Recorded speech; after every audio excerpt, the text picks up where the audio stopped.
संगति का असर हमारे जीवन में पड़ता है। हम कैसे लोगों के बीच में रह रहे हैं उसका असर हमारे जीवन में पड़ता है। मैं एक कहानी कथा सुनाती हूँ। भागवत में कथा आती है। एक पंडित जी थे जिनका नाम था अजामिल। बड़े कर्मकांडी ब्राह्मण थे। एक बार एक गणिका को देख लिया जो बड़ी सुंदर थी और गणिका से जाकर विवाह कर लिया और उसको अपने घर लेकर आ गए। अब जब घर लेकर आए तो वैसे तो कर्मकांडी ब्राह्मण थे।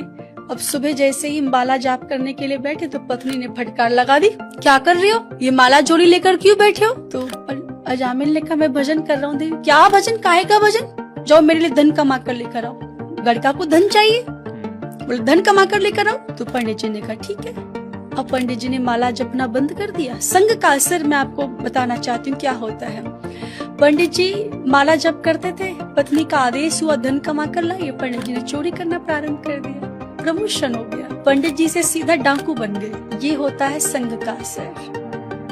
डाकू अजामिल के नाम से प्रसिद्ध हो गए। लोग जब उनका नाम सुनते थे तो अपने घर के दरवाजे बंद कर दिया करते थे। डाकू अजामिल आ गया।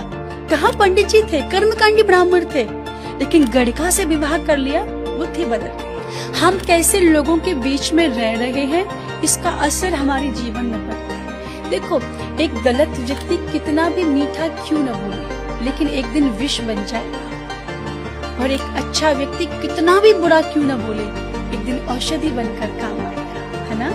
नीम के पेड़ की जड़ों में कितना भी दूध डाल देना, कभी मीठा नहीं हो सकता। गलत व्यक्ति की संगति करके आप अच्छे तो नहीं रह सकते, चाहे कितना भी कंट्रोल हो, कभी न कभी तो मन भटकेगा। आपका मित्र अगर दारू पीता है, शराब पीता है, आप नहीं पीते, एक दिन नहीं पिएंगे, अरे मैं नहीं पीता भाई, मुझे मत पिलाया कर, अच्छा कोई बात नहीं, कुछ नहीं होता, अच्छा ज्यादा मत पीना, एक ढक्कन। एक दिन एक ढक्कन से आपको पूरा बॉटल पीने वाला बना देगा। भक्त की संगति करोगे भक्त बन जाओगे, दुष्ट की संगति करोगे दुष्ट बन जाओगे, शराबी की संगति करोगे शराबी बन जाओगे। संगति का जीवन में बहुत असर पड़ता है। हम कैसे लोगों के साथ उठ रहे हैं, बैठ रहे हैं, इसका असर हमारे जीवन में आएगा। तो ज्यादा से ज्यादा भक्तों की संगति करें, संतों की संगति करें। भक्त कहाँ मिलेंगे? सत्संग में जाकर मिलेंगे। सत्संग जाइए, भक्त मिलेंगे, और भक्त और सत्संग दोनों मिल जाएंगे तो फिर परमात्मा से मिलने में कोई देरी नहीं होगी।